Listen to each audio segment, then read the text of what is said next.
January 10th. Conveniently, the day I feel better is also the start of the third school term, so that's neat, I guess. Teddy is happy since he thinks I'm okay now, telling me to take care. I nod to agree, grabbing my midwinter Yasagami outfit, and then head to school.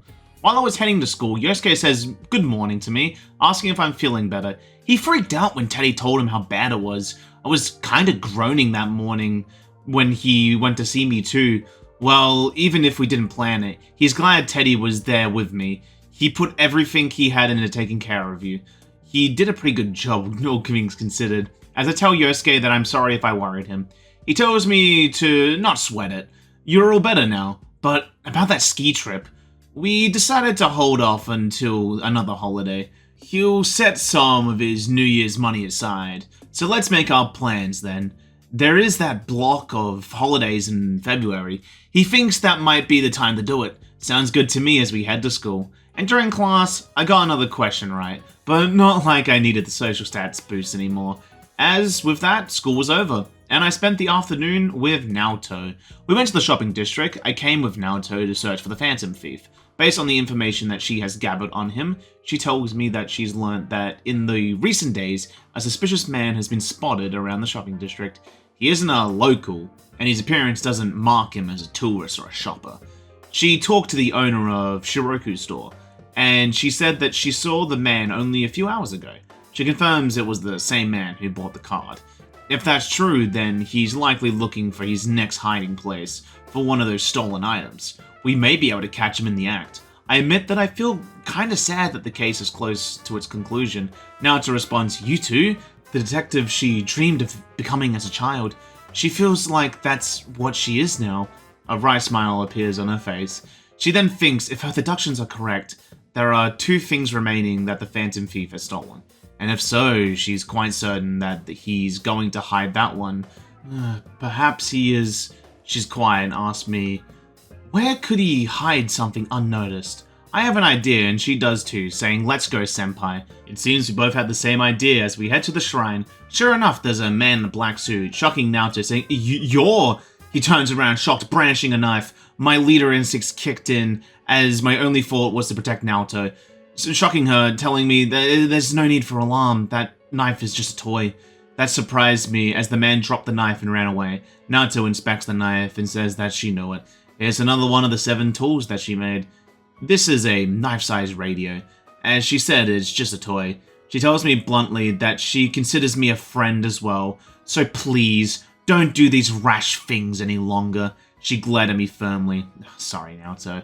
But she gets back on track, apologizing for involving me in this. We've almost reached the end, just a little more, and it'll all be over. For some reason, the thought is not a cheery one.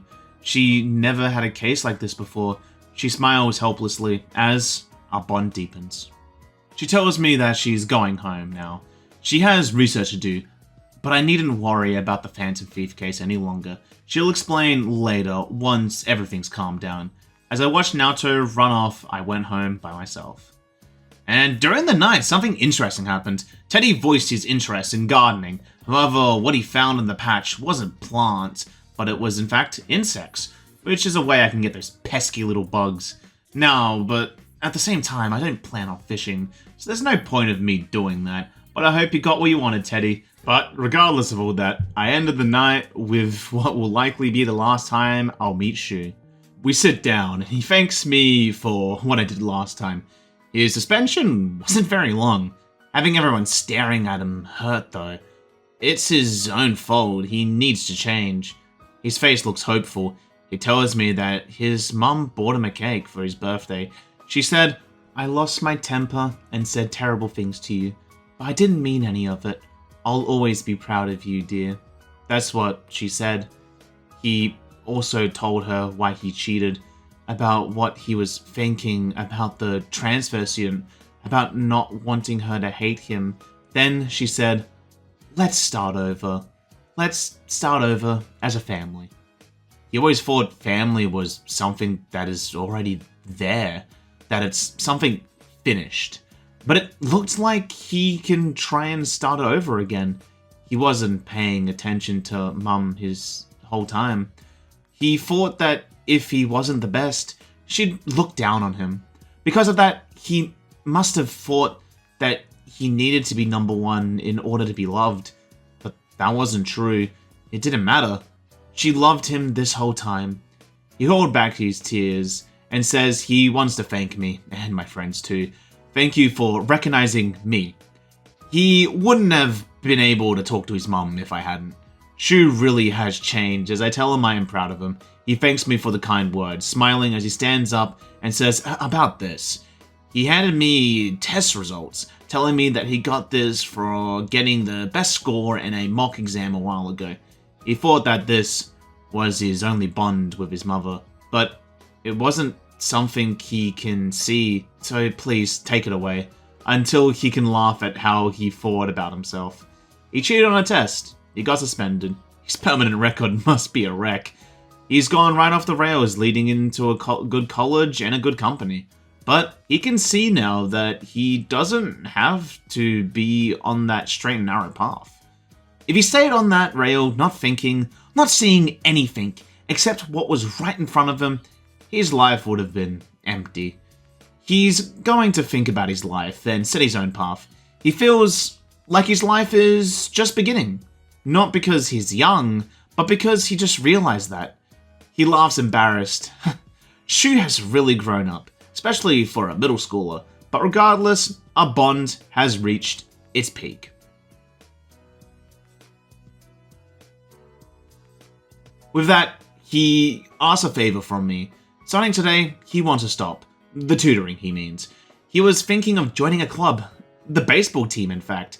He's never played baseball before, but he's always wanted to. He doesn't really know the rules, though. He laughs like a kid. He admits that he only had his studies. He had to be number one. That's what he thought all this time. But if he thinks that, then he'll never have anything. So he wants to try a bunch of things. He apologizes, but tells me to please let him quit. We can play baseball together sometime, though.